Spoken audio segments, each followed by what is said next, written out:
Hello everyone and welcome to the channel.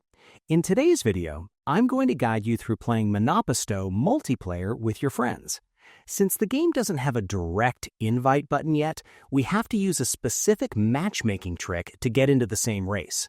This process is straightforward, so let's jump right into it. Because Monoposto uses a random matchmaking system for its online duels, the only way to find your friend is to make your game searches look identical to the server. First, both you and your friend need to open the online duel mode from the main menu. Crucially, you must both select the exact same era or car class. For example, both pick the 2024 season cars. If the game allows you to filter by assist level or region, make sure those match perfectly too.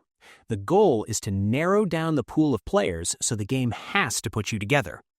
Now for the most important part, timing. We're going to trick the server into pairing us by searching at the exact same second. Get on a voice call, like Discord or WhatsApp, with your friend so you can hear each other. Have one person do a countdown, 3, 2, 1, go, and on go, both of you must tap the search or find match button at the exact same moment. Wait for the game to find an opponent. Once the lobby loads, you need to verify if it worked before the race starts.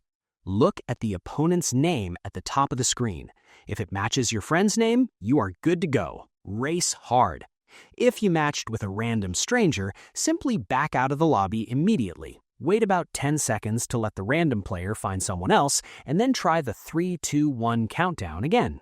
It usually takes 2 or 3 tries, but this is currently the only reliable way to race friends in Monoposto until they add private lobbies. And that's it. You can now race wheel to wheel with your best friend using this simple matchmaking workaround. I hope you found this guide helpful. If you did, please give this video a thumbs up, share it with your friends, and subscribe to the channel for more tutorials. Thanks for watching, and take care.